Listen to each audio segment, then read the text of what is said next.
I'm Claire Kerr. I'm one of the directors at Care2, and in my other life, I teach digital strategies for nonprofits at George Brown College. So if you're interested in this course or any of the courses in that program, I believe the next cohort starts in January, so definitely check it out. It's actually remote now, so it's pretty accessible, and it's a great overall certificate.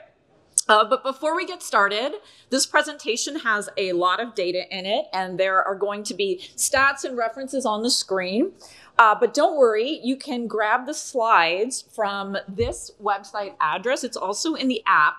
But every report, every little case study, and more information that I have in this presentation are actually linked at this website address. So anything that I reference that you're interested in exploring further, you can get it here. I'm also going to reiterate this link at the end so that you can grab it and enjoy reading a bunch of research essays if you would like.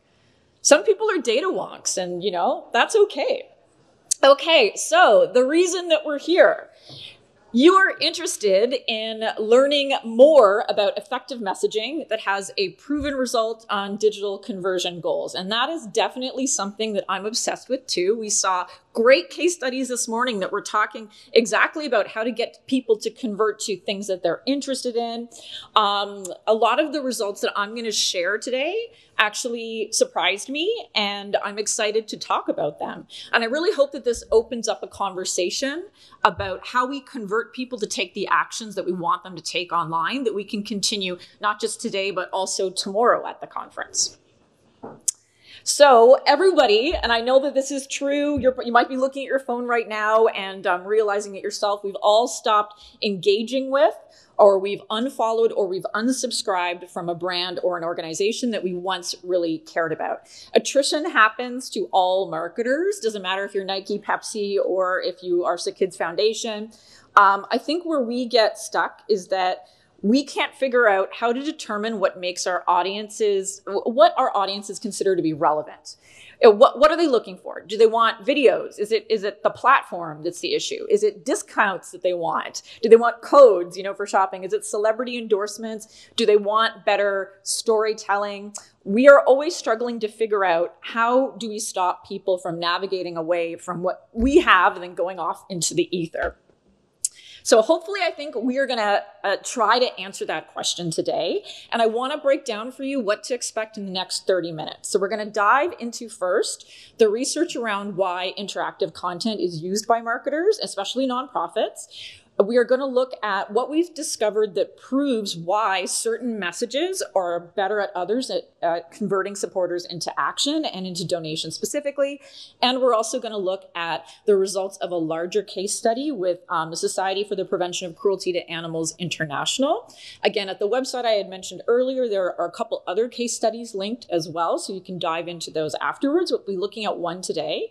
And my hope is that at the end of this session, you'll have at least 2 or 3 actionable items that you can take away with you and you can apply at your organization maybe next week or before year end.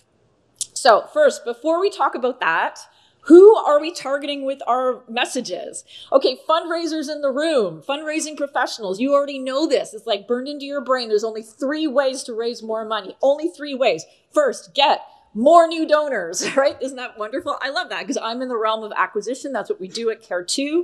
Acquire a larger audience to speak to and so on. Of course, number 2, get those donors to give more frequently. So that represents what we were just talking about in the breakout, monthly giving options, adding new appeals to your communication cycle or your stewardship cycle, and all those things that you do to get that repeat gift. And then number 3, boost the average gift size. Again, something we've been talking about when it comes to variable content and also suggested giving levels, playing around with that, using language that visualizes gifts. So often we spend a lot of time talking about the first option. We just need to find more people who care about our cause, right? So much so that we neglect to put into our overall marketing funnel tactics towards the other 2. And those focus on people that we already have in our ecosystem, who we have been talking to already, who we can continue to talk to, Or worse, maybe we've not been effectively talking to them. So retaining donors, reactivating lapsed donors, converting those non-donor supporters is a lot more cost effective than just pure acquisition. And I love acquisition, and you need it, obviously, right? Because we all have attrition. But industry, so those folks that bombard us with ads every day, they really understand the value of their existing audience. They put a focus on retaining you as a customer, right? Domino's doesn't want you to buy a pizza once. They're not happy with a quarterly pizza appeal. You know, they want you to buy recurring amounts of pizza. They want to think about how you can have a relationship with them that goes past one purchase or one service. And so can we do the same thing with our supporters? Definitely. And we really need to, because we all know, again, fundraisers, again, this is in your brain, you know, someone who's given a first gift is far more likely to donate again than somebody who's new to your organization. There are really tangible benefits when investing time in marketing to your lapsed or inactive supporters. So this quick case study here from Credo Action, it proves that a lot of people that you've met before have never stopped loving you, but they do stop using old digital identities like email addresses or old phone numbers. So this is a reactivation case study. Credo targeted a dormant older supporter group, so people who were not responding to messages anymore. And they targeted them with content like petitions and polls and things like that that were similar to content that would have been used to acquire them originally. They found that half of the individuals that signed up again signed up with a brand new email address. So meaning that they were never really lost from the cause. They were never really lost from the mission. They hadn't stopped loving it. They just were not available on the channel that they were being marketed to. And in this particular case study, it was email. But another really cool takeaway up here on the screen, sorry for all the text on the screen. Sometimes I get overwhelmed and just think, if they can read it, you know, that's cool, no problem. Credo found that the resubscribed names took 2.5 times more second actions than the brand new names. I think instinctively you get that, right? Because they were old friends. They were friends of some kind. So our current untapped audience is really valuable. But we need to diversify how we're speaking to people and what channels we're speaking to people, because if we were only relying on email and we never did any cleanup on that file, we wouldn't know that we had lost somebody who really cared about us. So what we want to do is design a content strategy online that compels the people who are most valuable to us to take action to convert to our goals that really serve us, right? So some folks describe this as the marketing rule of 7. If there are any Mad Men fans in the house, I'm sure you've heard of the marketing rule of 7. It is literally from the olden times. They talk about it in the 50s and 60s and in old advertising books. It's the idea that it takes about 7 times to see something before you convert to an action. So I think that the old myth is that movie studios came up with this back in the 30s, realizing that this is how many times they had to market a film in order to get people to see it. It's why I saw the best film of all last year, which was Godzilla -1, because there was so many people talking about it. I saw it also in black and white. So I think you should see it in color and black and white. But when we're talking about the modern version of the marketing rule of 7, it's not about just seeing a static image or the Godzilla name or the Godzilla cute little face there. It's about seeing that message in different formats on different platforms. Oops, Godzilla's still on the screen. Clicky, clicky. There we go. Awesome. So you can see here that this is from Plan Canada, I just grabbed this. Different interactions on different channels with the same messaging is what we're starting to see, right? So you can see this little gifts of hope here. This is recognizable elements for one campaign across 3 very different channels. So you're probably already used to seeing that. You're probably running your meta ads, or you're doing things on TikTok that are representing images you would have in your direct mail, that you would have on landing pages on your websites and stuff like that. But what would happen with the marketing rule of 7 if your audience could actually engage with the content? So this is where I'm consuming the content, right? I'm seeing it. What about if I'm engaging with it? Well, our friends at Next After did a really great experiment that shows how More interactions benefit donations in this scenario they tested. They looked at what would happen if you offer a quiz, an ebook download, or both at the top of the acquisition funnel before asking for a gift. So the ebook and the quiz performed better. In fact, the donor conversion rate was 184% higher with this combo than quiz alone, and the average gift size was larger.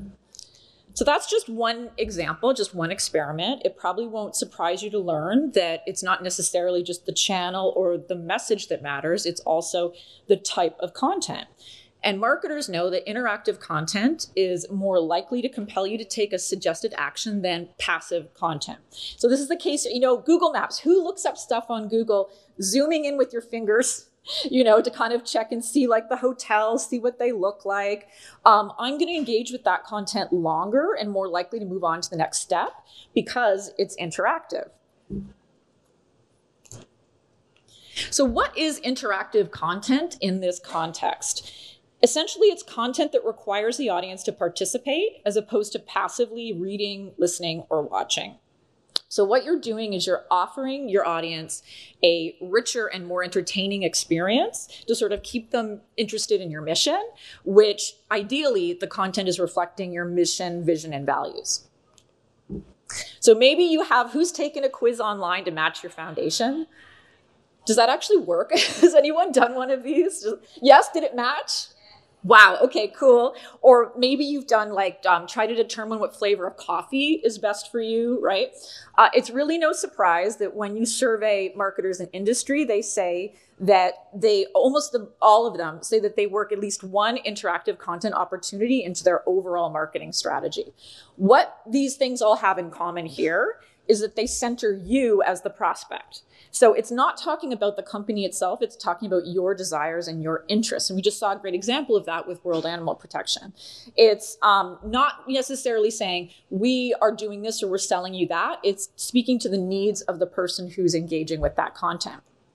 We have tons of examples from industry, not just those customer surveys that boost retention, but things like tricks here from The Gap. Has anybody seen this before when you're browsing? You can get a 40% discount, but what do you have to do? You have to click to apply it to the cart.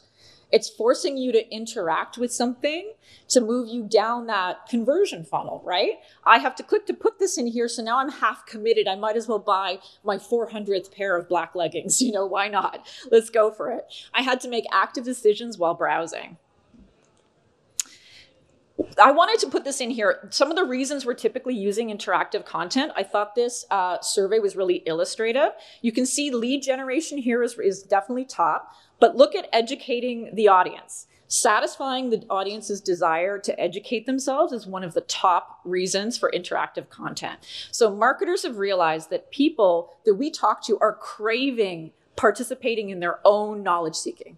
They want to know more about themselves. They want to know more about the issue that they care about.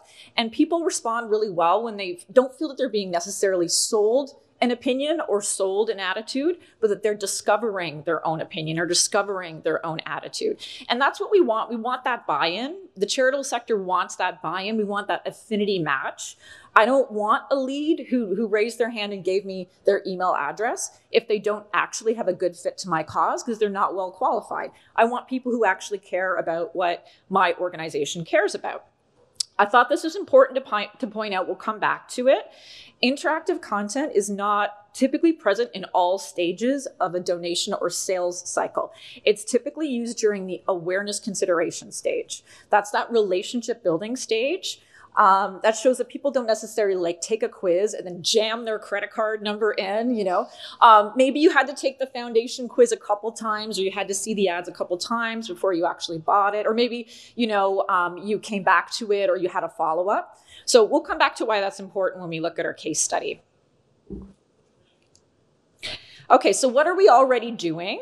Well, I know there's someone from M&R here in the room, and I thought it was really interesting that the M&R Benchmarks report showed that a lot of people are spending more digital ad budget on retargeting than on prospect audiences, and that it's been a higher retargeting to prospect budget ratio than in previous years. So that kind of shows that when we're doing these types of marketing, these are all, examples. Some of those are Meta. There's a TikTok ad there from Canadian Cancer Society's Run for the Cure, that we are retargeting the people who are already in our ecosystem across multiple platforms.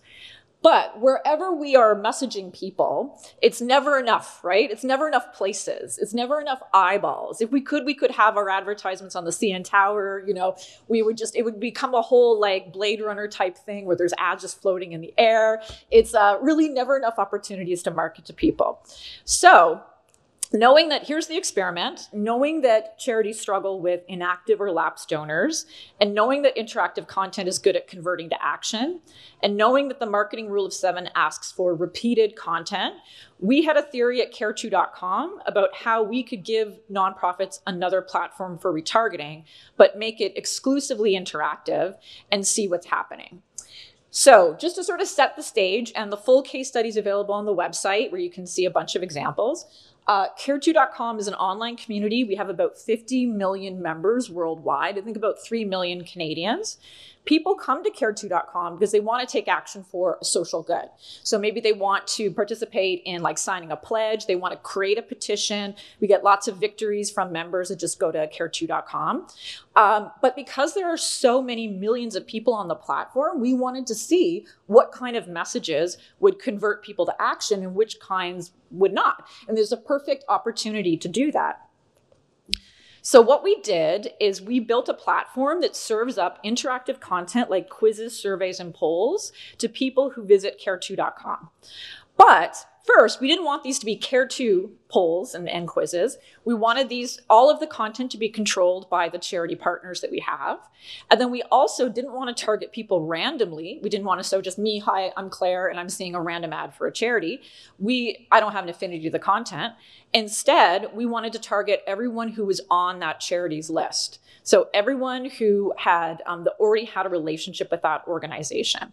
So if anyone on that charity's list came to care2.com, they could engage with a branded quiz, survey, or poll for that organization specifically. So the one we're looking at here is for African Wildlife Foundation.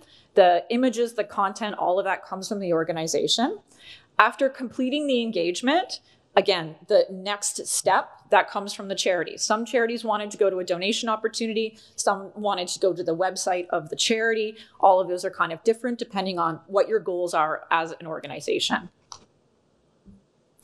And it's really important to note that these interactive content pieces could engage anybody on the charities list. It doesn't matter if you were active, inactive, donor, non-donor, where they were acquired. They could have been acquired, 10 years ago, 15 years ago. Here's another good example. This is from Mercy Corps.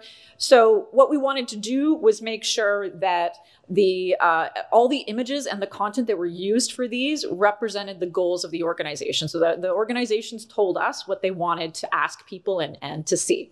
So first I'm going to show you what we learned building these, and then I'm going to show you what the fundraising and engagement results were. Okay. Do you remember the "What city should you actually live in" quiz from BuzzFeed? I think BuzzFeed was, RIP BuzzFeed or whatever, was mentioned in an earlier session. But that one quiz got 41 million engagements, right? That was like back in the day. So why do people love these types of content pieces? Well, we know they're fun. They evoke emotions. They are about us instead of being about the brand, and about how we see ourselves and how we live our values and the things that we want to know more about. And if you can't guess, this Rupert Murdoch was taking the "Which billionaire are you" quiz, and he did get Rupert Murdoch. So there you go. Oop.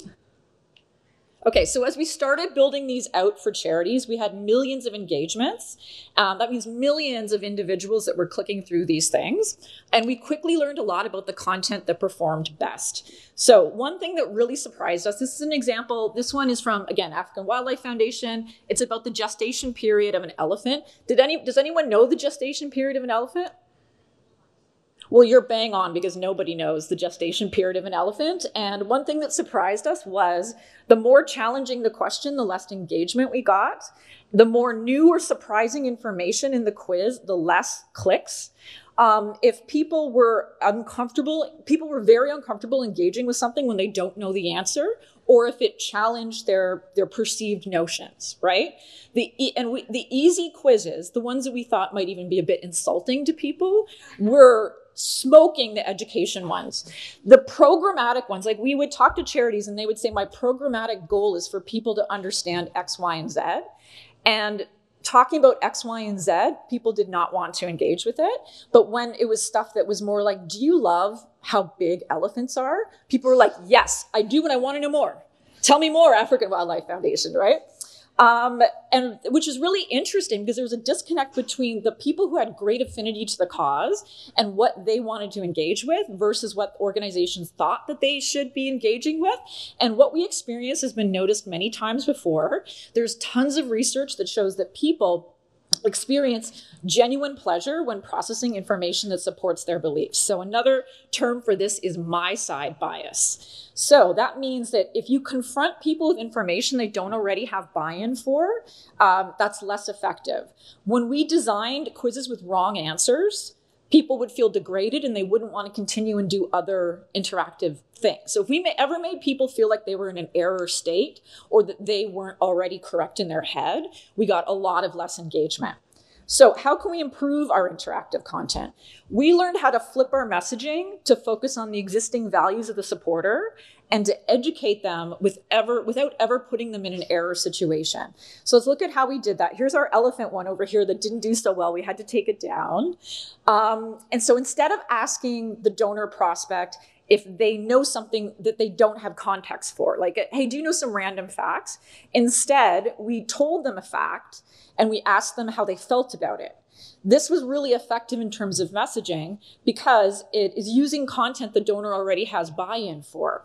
So it's basically saying, do you know, I love this little guy, I love round birds, I'm so obsessed with fat birds. Do you know that the rufous hummingbird travels up to 3,000 miles between its wintering and breeding grounds? The options were yes, it's amazing. And the other option is, how is that possible? So we're kind of like pulling on your sense of wanting to know, right?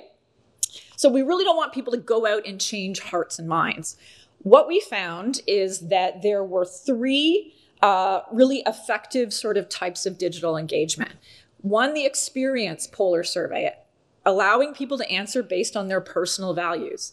Next, the education, revealing facts to them that already align with their values. And then 3, the opinion, which is asking the donor how they think or feel about an issue. All of those are designed to be affinity matching, values matching, where we make sure that the people who are engaging with this actually do have a good connection to your cause and that the content mirrors that great connection. Okay, so I'm actually gonna, because I know that we've got some time coming up. Again, you can see the full thing, the full presentation at the website. I'm actually just gonna take you to the big question, which is, how does this impact fundraising? So we'll look at one case study. So this is one of our clients, and there's a couple other case studies on the site. For SPCAI, which is the Society for the Prevention of Cruelty to Animals, do you think polls were actually rated the most effective? So the 76-75% here interaction rate is of the people that saw this engagement when they were on care2.com, that's the percentage that clicked it. So I'm sure that you're like, whoa, that's like really high, right? It really makes sense when you think about it, because this is a space where there's no, like, there are no ads for McDonald's, there are no competing content pieces happening. And only people who already have a relationship with the organization are seeing this type of content. Okay, so we know people like them. What are the fundraising results? Okay, we'll look at how the interactive content itself performed. Oh, we already did that, yeah. SPCAI provided this information because remember, all the donation is happening on the charity's website, all the conversions happening with the charity. So because they could track who was engaged and who clicked the quizzes and things like that and who didn't, they could look at a year of running these engagements and track the fundraising response. Ultimately, they associated $342,000 to cultivation with those quizzes and a total of 13,000 donation transactions to running that type of engagement. So that was the lift there. They could also track cohorts like non-donor, donor, active supporter, and inactive. They could also check the boost in donation rate from those people who saw the engagements and those people who didn't see the engagements. So it's like a high positive there. And then our last stat that I think is really important is, remember I had pointed out that often these quizzes and polls and things like that are used by marketers at the top of the funnel, like the kind of relationship building stage, the awareness stage. Cultivation, meaning people who had clicked with those polls and things like that, it had the effect of making people more likely to open emails from the organization later. So even if they hadn't donated, they were more engaged with content that came to them on another channel. So again, this is stats that are coming from SBCAI. Okay, so our last point here, of course, nothing operates in a vacuum. Oh yeah, that's another case study. You can look at that later. Okay, nothing operates in a vacuum. This is more effective when you're consistent on channels, right? So an example, you saw how we created a quiz with that fat little hummingbird. The client was American Bird Conservancy. Of course, you're going to see him here, or her here. But you're also going to see them on other places. So in their meta advertising, in their text messaging campaigns, right? In videos that they do online, direct marketing asks, on email, on social, all these really great places. So even though it's sort of similar, you're seeing the cool bird and the cool things that it does, the ask and the content itself has been massaged for the appropriate platform. Okay. So do you want to build content like this yourselves? Yeah, you can totally do it. There's like, here's a bunch of apps. It's usually the first question. Again, if you get the slides, you can just go and look and see how to do that, or you can like work with me or whatever. But yeah, you can do it yourself or you can have other people do it. It's the principle that I think is important. And if you want any extra resources or info for this session, here's the website again, as I mentioned before. And I'm sorry, I think I went over. Is it 12? I did it. I did it. Sorry, guys, I had to talk so fast. I know that that's super rude, but happy to do any questions. Do we have time? 5 minutes. We have time for 5 minutes. Oh, you mean, so. Austin, that 1 minute was just for questions? Yeah. Okay, all right. We'll sit over here on the sofa. Okay. Here you go. Okay, I thought I was like really cutting into like the lunch and it not being hot and... You know? Oh, no, you're good. Okay. You're good. But we Is do the have lunch a lot hot of or are we getting sandwiches? I'm not sure. Okay. I'm not sure, but... I'm a big sandwich fan, so I'm all right with it. We'll see. So yeah, we did get a lot of questions. Moving through, let's start with, how did CARE2 determine which charities lists a given web visitor was on to target the interactive content? Oh, so when the charity partner worked with us, we have an API connection to their database. And so we could ping against it. And that allows us to know, hey, there's a match here. So you can match on, you know, a couple of IDs. And email and phone are usually what charities are able to match on. And so we'd go, okay, here's a dupe. That means this person is eligible to see this type of content. Great. And you had talked about the different sectors or audiences, I suppose you could say, the donors, the non-donor, active and inactive. Now, and you also talked about the psychology in interacting with this content. That's the best part. I know, it's so fun. many bad quizzes, guys. Like we had so many quizzes that did not work. Love that. Well, I suppose that'll be a question for later. Do you serve different types of content for each of these segments? It really depends. So sometimes the organizations didn't want to get that granular because if you're starting out with something, trying to experiment with, it's easier to kind of say, we did this one thing for all of these cohorts, as opposed to having a variety of segments than trying to test. But that being said, the organizations were running like 5 to 10 different types of quizzes and polls. And so that every month allowed them to experiment on that, right? Because we would change it up. So if you're running 5 to 10 different little content pieces, because people would interact with multiple content pieces, but they would never get the same one, then you're slowly getting the data of, oh, this performs a lot better with our audience, or this one, we shouldn't rerun that, right? And I think that's what was more important to our charities. I think the overall theme that I'm getting from this panel or discussion here is trying things out. seeing how it goes. And so for organizations that haven't done this before, how do you shepherd them through this process and also get buy-in from leadership who might not be on board with taking risks and trying things with their brand? Well, like a full-on, interactive marketing campaign, this would only be one piece, right? So this is one thing you're doing, but you're also, maybe you have meta ads, maybe you're doing acquisition through other places, or you're doing retargeting through other places. What I would think any organization can do, if you're probably already doing it, is doing donor surveys, supporter surveys, event participant surveys. Those are really usually very, very well received by your audience. People love to tell you their opinion. You get great data from that as well.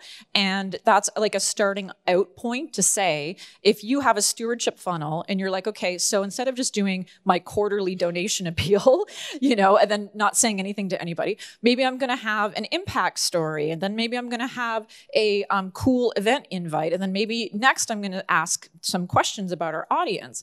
And I think what people find is when you work that type of communication into your overall stewardship, you do see stickier behavior. Like you see people are more likely to donate. They're more likely not to unsubscribe. They're more likely to be engaged with your cause or take future actions. So that would be a good way to prep any of your coworkers or leaders who are a bit concerned about doing interactive type content. But I mean, straight up, having worked for so many charities and nonprofits in my life, the organization takes the shape of the leader. And I think it's sometimes problematic to expect people to have to always like lead from below and like just change the culture of an organization. So that can be really frustrating. And I think we always have to be realistic about, what we can do. The best thing I always say is show them an example from a charity that's in your space and just be like, do you want them to eat our lunch? That's why you guys all go to the Facebook ad library, right? I like constantly in there. I go to the Facebook ad library to see what kinds of ads and how much is being spent and like who's being targeted that other charities are running. And you get really great ideas too, I'm really glad you brought that up because it's never been easier before to stalk. It's great. And I want to know. I'm like, oh, I saw a really cool ad, but then it scrolled past me and I can't find it. I go straight to the ad library. I'm like, what are you guys running this week? Oh, that's cool. Screen capture. I'll show my students, So I would just show examples is what I would do. Great. And one last quick question before we wrap up and have some lunch is, have you tried this with human rights NGOs? Well, we're running it right now with Amnesty. Amnesty, is George in the room? Or no, that's right. His George flight's is coming late. He should be here soon though. Oh, yeah. Book club. Yay. Oh, shoot. That's right. Wow. Is my vision bad? And I just got progressives. So I think the problem is that I've been looking down my nose and everything else is a blur. So I think we might have had a couple examples in the presentation of Amnesty. But I think that is like a great question for the organization themselves. I think when organizations are running these types of engagements, not just on Care2, but on other places, every organization has different goals. I think that's really important to note. And what every organization is tracking and what they're evaluating is going to depend on their overall organizational goals. So I think I would chat to them.